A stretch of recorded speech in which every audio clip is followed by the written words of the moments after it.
ఇళ్ళ మీద రాళ్ళు వేయటము, అటాకులు చేయటము, భారతీయ జనతా పార్టీ కార్యకర్తలను బెదిరించి మీ ఇంట్లో గాంజా పెట్టి గాంజా కేసు పెట్టడమని ఇటువంటి ఒక బెదిరింపులతో చాలామందిని వేధించారు. ఎక్కడెక్కడైతే కాంగ్రెస్ ఎమ్మెల్యేలు ఉన్నారో పోలీసులు కూడా వాళ్ళ ఒక మాటలు, వాళ్ళ ఒక సంబంధించినటువంటి ఒక డైరెక్షన్స్ మీదనే పనిచేశారు, నిర్దేశం మీదనే పనిచేశారు. తెలంగాణలో ఒక బీభత్సాన్ని కాంగ్రెస్ పార్టీ ఎక్కడ మా రాజకీయ పట్టు కోల్పోతున్న భయంతో ఈ అన్ని అరాచకాలు చేయడం జరిగింది. ఇవాళ కూడా అనేక పోలింగ్ స్టేషన్స్లో కూడా భారతీయ జనతా పార్టీ కార్యకర్తల మీద దాడి చేశారు, ఎల్లగొట్టే ప్రయత్నం చేశారు. అయినప్పుడు కూడా మా కార్యకర్తలు ఎక్కడ కూడా కదలలేదు, అక్కడే ఉన్నారు, పోరాడారు. పోలీసులకు మేము ఫిర్యాదు చేసినాము, స్టేట్ ఎలక్షన్ కమిషన్ కూడా మేము ఫిర్యాదు చేశాము. ఈరోజు డబ్బుతో, అధికార బలంతో, అధికార మదంతో గెలవాలని చెప్పి ఏదైతే కాంగ్రెస్ ప్రయత్నం చేస్తుందో తెలంగాణ ప్రజాస్వామ్య ప్రజలు ప్రజాస్వామ్యాన్ని గౌరవిస్తున్నారు, గౌరవిస్తారని చెప్పి నేను భావిస్తూ ఉన్నాను. ఇంత పెద్ద ఎత్తున అధికార దుర్వినియోగం ఎవరు చేయలేదు. పోలీసులు ఒకవైపు అయితే, ఒకవైపు ధనాన్ని అయితే, ఇంకోవైపు అధికారులని, మరి ఇంత పెద్ద ఒక ఈ యొక్క అధికార దుర్వినియోగం చేయడం అవసరం ఏముంది? ఇందిరాగాంధీకి అలవాటు ఉండే అధికార దుర్వినియోగం, కోర్టు కూడా చెప్పింది అధికార దుర్వినియోగం చేసినందుకు ఆమెను డిస్క్వాలిఫై చేసింది.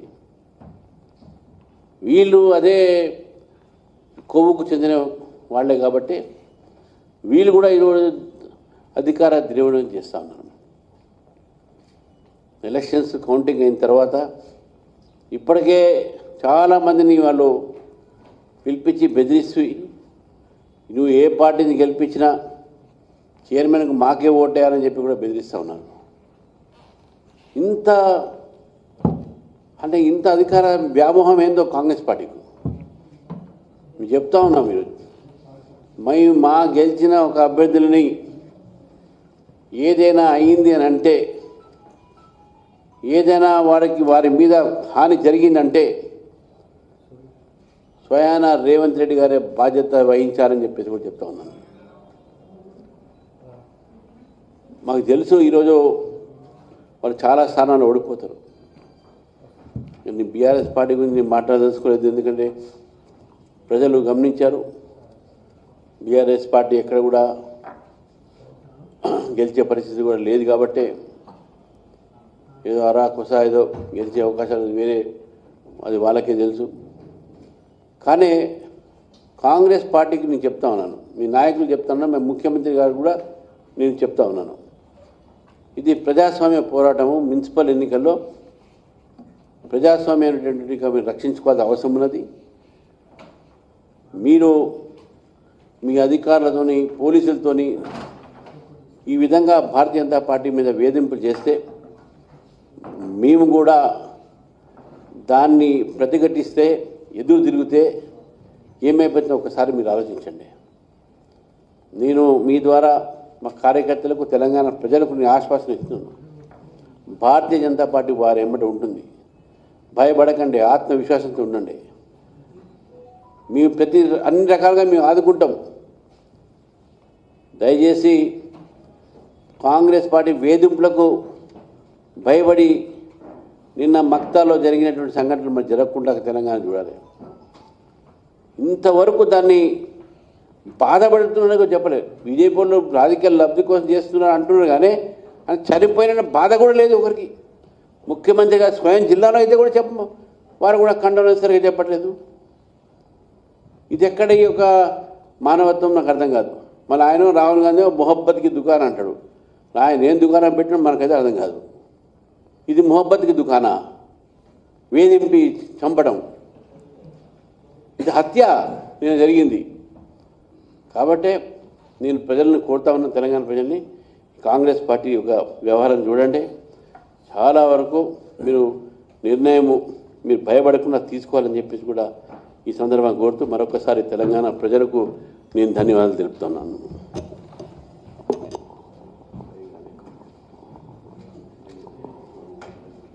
గౌరవనీయులైనటువంటి కేంద్ర మంత్రి కిషన్ రెడ్డి గారిని మాట్లాడవలసిందిగా కోరుతున్నాను.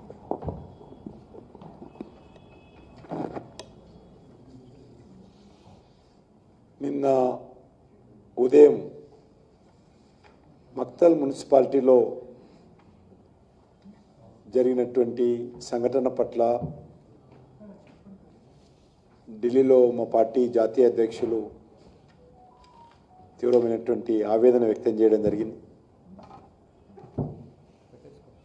వారు రాష్ట్ర అధ్యక్షుల వారికి ఫోన్ చేశారు, ఆ తర్వాత నాతో కూడా మాట్లాడారు.